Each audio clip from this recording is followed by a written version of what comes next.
एक बात अक्सर होती है, क्योंकि आजकल आप देखें इंडिया को ये भी कहा जाता है डायबिटीज कैपिटल बन चुका है। तो जो बहुत सारे पेशेंट डायबिटिक हैं और उनको ये रोबोटिक सर्जरी की जरूरत पड़ती है, तो ये भी कहा जाता है कि जो ऑर्थोपेडिशियन होते हैं वो ऐसे स्ट्रांग मेडिसिन देते हैं और जिस वजह से उनका डायबिटीज बहुत बुरे तरीके से प्रभावित होता है।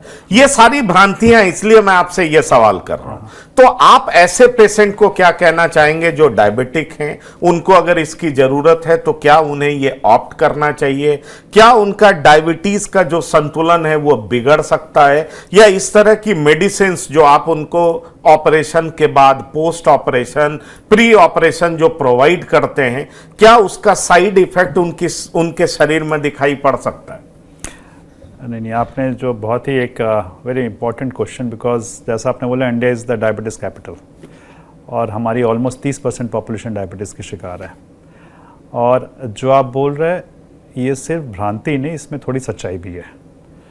तो डायबिटीज़ के पेशेंट में we have to be extra careful. सबसे पहले हम ये बोलते हैं कि ये सर्जरी सिर्फ घुटने के लिए नहीं हो रही है, सिर्फ आपके पैरों के लिए नहीं हो रही है, ये आपकी टोटल लाइफस्टाइल के लिए हो रही है। तो इसलिए ज़रूरी है कि आप अपनी लाइफस्टाइल भी चेंज करो। तो शुगर कंट्रोल बहुत ज़रूरी है। जैसा आपको पता है कि वो HbA1c 3 महीने का एवरेज जो देखा जाता है, तो वी एंश्योर कि ये जो इनका 3 महीने का एवरेज है वो एक पर्टिकुलर लेवल से नीचे है, तभी हम करते हैं। और अगर वो नहीं है तो हम उनको ये बोलते हैं कि आप अपना डाइट कंट्रोल करो, एक्सरसाइज करो, अपने फिजिशियन की सलाह लो, ताकि आपका शुगर कंट्रोल रहे और उसके बाद ही हम ये सर्जरी करेंगे। अदरवाइज़ आपकी सर्जरी में कॉम्प्लिकेशन होने के चांसेस हैं। सर्जरी के बाद definitely because of any stress sugar बढ़ता है, उसको भी कंट्रोल करने के लिए हम तैयारी रखते हैं। We are always this is always a team work. Surgery is always a team work, है ना। मैं सिर्फ एक पार्ट हूँ, मेरे साथ फिजिशियन, फिजियोथेरापिस्ट, एनेस्थेटिस्ट और डाइटिशियन सब इन्वॉल्व रहते हैं to give a good result. तो कोई भी डायबिटीज़ पेशेंट होता है उसमें हम एक्स्ट्रा प्रिकॉशन लेते हैं। वी एंश्योर कि उनका शुगर कंट्रोल में है, उनकी दवाइयाँ उसी हिसाब से मॉडिफाई की जाती हैं, डाइटिशियन उसी हिसाब से लगते हैं। प्लस पेशेंट को हम बार बार ये बता के करते हैं कि देखिए आपकी सर्जरी तो हो रही है, लेकिन आगे भी चल के आपको अपना शुगर कंट्रोल रखना है, क्योंकि शुगर के पेशेंट जो हैं उनमें इन्फेक्शन होने का खतरा ज़्यादा रहता है।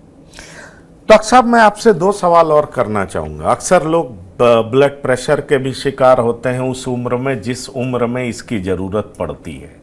तो चाहे वो ब्लड प्रेशर से पीड़ित हो, चाहे किसी अंग में कैंसर से पीड़ित हो, और उनको भी रोबोटिक सर्जरी की ज़रूरत है। वो आपके पास आते हैं और आप कहते हैं कि रोबोटिक सर्जरी की ज़रूरत है। क्या उनको ये ऑप्ट करना चाहिए? उनके लिए भी सामान्य तरीके से रोबोटिक सर्जरी हो सकता है, उनका भी नी रिप्लेसमेंट हो सकता है, उनका भी सोल्जर रिप्लेसमेंट हो सकता है जहां पेन है, आर्थराइटिस है। क्या संभावनाएं हैं, जरा हमारे दर्शकों को बता दीजिए। तो सारे पेशेंट जिनमें कि हम नॉर्मल रिप्लेसमेंट कर सकते हैं, उनमें हम रोबोटिक भी कर सकते हैं, और बल्कि अच्छे से कर सकते हैं और अच्छे रिजल्ट उसमें आ सकते हैं। ओनली कंडीशन जहाँ पे हम रोबोटिक की बजाय कन्वेंशनल रीड रिप्लेसमेंट करना चाहेंगे वो होता है अगर पेशेंट बहुत ही ज़्यादा ऑस्टियोपोरोटिक है, अगर उनकी हड्डियाँ बहुत ज़्यादा कमज़ोर हैं, उस केस में हम रोबोटिक सर्जरी थोड़ी सी अवॉइड करते हैं, क्योंकि उसमें थोड़े से फ्रैक्चर के चांसेस ज़्यादा होते हैं। उसके अलावा बाकी कोई भी कंडीशन जिसमें कि रिप्लेसमेंट की ज़रूरत है, उसमें रोबोटिक सर्जरी ज़्यादा अच्छे तरीके से काम करती है। चलिए, ये बहुत महत्वपूर्ण सवाल, मैं कहूँगा जवाब, इन्फॉर्मेशन डॉक्टर साहब ने दिया है आप सब तक, कि जिन लोगों में ओस्टियोपोरोसिस एक्सट्रीम कंडीशन में उनकी हड्डियां टूट सकती हैं, वहां पर रोबोटिक सर्जरी अप्लाई नहीं किया जाता है। पर आजकल ऑस्टियोपोरोसिस के लिए भी टाइम टू टाइम इंजेक्शन देते हैं। हाँ, अगर वो इंजेक्ट करके और ये देखा जाए कि उनकी कंडीशन ठीक है तो फिर हम क्या रोबोटिक सर्जरी के लिए जा सकते हैं? हाँ, बिल्कुल कर सकते हैं, वो चीज़ जा की सकते हैं। है। हाँ। मेरा अंतिम सवाल, कुछ और मैसेज देना चाहेंगे? युवाओं में भी हड्डी को लेकर के बहुत सारी समस्याएं बढ़ रही हैं। ये 40, 50, 60 की तो बात हम कर रहे थे, पर हमारा डाइट इस तरह का हो चुका है कि बहुत सारे युवा भी आते हैं, वो झुक जाते हैं, उनके कमर में प्रॉब्लम है, उनके नी में प्रॉब्लम है, उनके सोल्जर में प्रॉब्लम है, वो पालथी मार के ढंग से बैठ भी नहीं सकते। इसका मतलब कहीं ना कहीं नी में प्रॉब्लम है।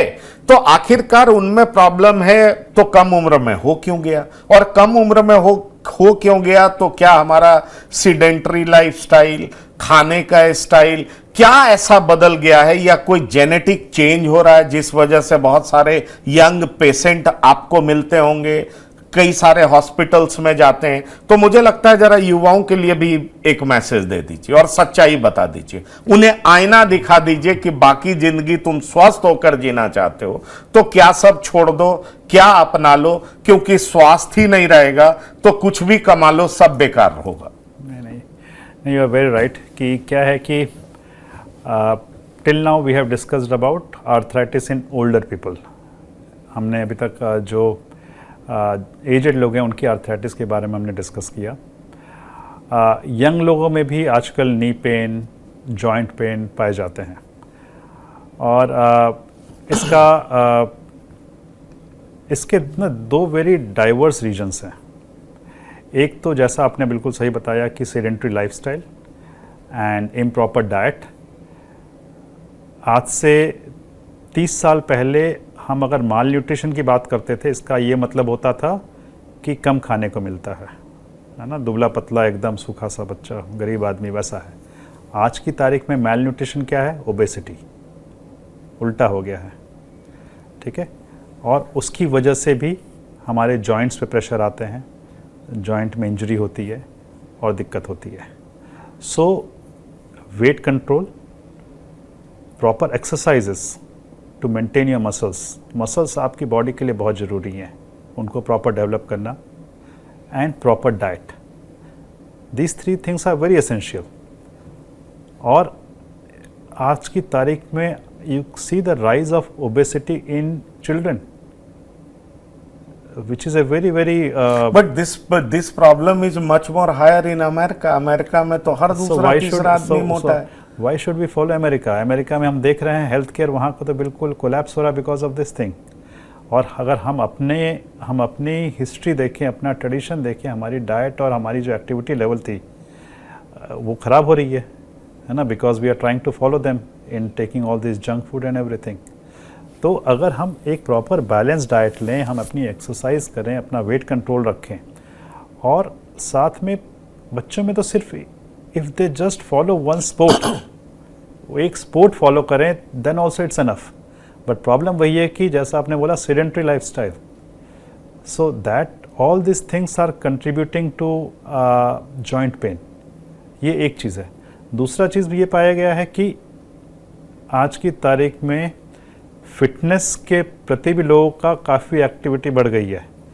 लोग काफ़ी जिम जाते हैं, स्पोर्ट्स करते हैं, लेकिन वहाँ भी अगर आप प्रॉपर तरीके से नहीं करें तो आपको इंजरी होने के चांसेस और जॉइंट पेन के चांसेस काफ़ी ज़्यादा होते हैं। इसको हम बोलते हैं ओवर यूज सिंड्रोम। लोग जाके 2-2, 3-3 घंटे जिम में बिताते हैं, which is not good. That also causes harm to your body.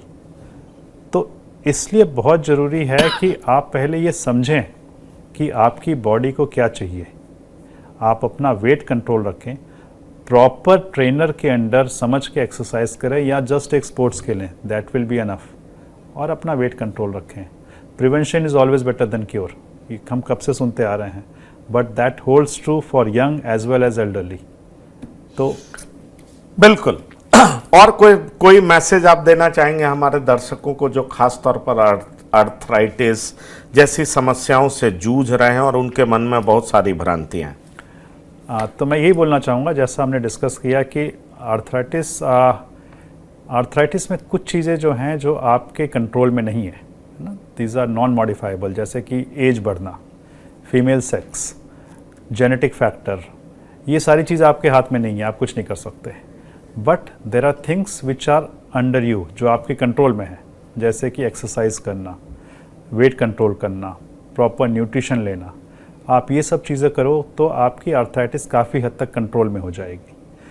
अगर आपको कोई आर्थराइटिस डेवलप हो भी गई तो भी ज़्यादातर चांसेस ये हैं कि आपको कोई सर्जरी की ज़रूरत पड़ेगी नहीं, आप दवाइयों से, एक्सरसाइज से ठीक रहोगे। और अगर आपको सर्जरी की ज़रूरत पड़ती भी है तो आज की तारीख में सर्जिकल टेक्नोलॉजी इतनी अच्छी हो गई है कि आपके जो इसके रिजल्ट्स आते हैं काफ़ी अच्छे होते हैं, और अपनी जो normal day to day activity, अपनी नॉर्मल दिनचर्या है, बहुत अच्छे से कर पाओगे।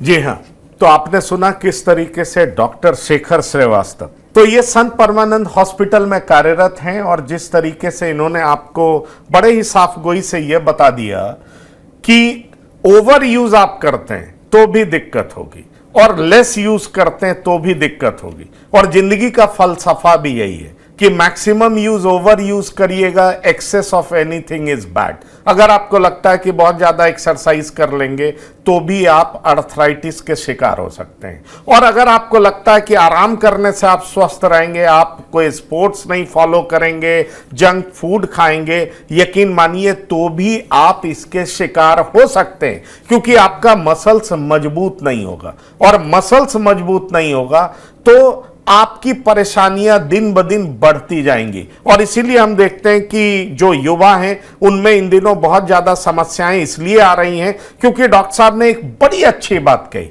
कि अगर आप सीडेंटरी लाइफस्टाइल फॉलो करते हैं, जंक फूड खाते हैं, कोई स्पोर्ट्स फॉलो नहीं करते, मतलब कोई एक गेम आप प्रॉपरली नहीं खेलते हैं, अपना टाइम अक्सर आप मोबाइल, टीवी पर बिताते हैं, और कोई भी व्यायाम ढंग से नहीं करते, और बैलेंस डाइट नहीं खाते हैं, तो यकीन मानिए कम उम्र में भी आपकी समस्याएं कई गुना बढ़ सकती हैं। और इस समस्या से निजात पाने के लिए अगर आप प्रॉपर मेडिकेशन लेते हैं, इनके तरह के well educated, well experience doctor से संपर्क करते हैं तो आपको इन समस्याओं से निजात मिल सकती है। इसलिए पहले तो आप ये फॉलो करिए, prevention is better than cure. ऐसी नौबत ही नहीं आने दीजिए कि आपको अस्पताल या किसी डॉक्टर के इर्द गिर्द घूमना पड़े, और अगर ऐसी नौबत आ भी जाए तो अच्छे से बीमारी को समझिए। जैसे ही इसके सिम्टम्स थोड़े भी दिखाई पड़ने लगे, आप फौरन एक्सपर्ट के पास जाइए,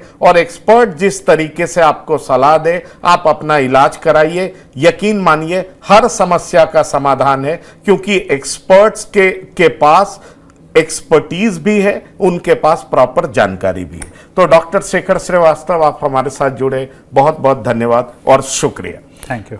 तो इस खास कार्यक्रम में इतना ही। ताजा तरीन खबरों के लिए आप लगातार देखते रहिए TV9। धन्यवाद, नमस्कार।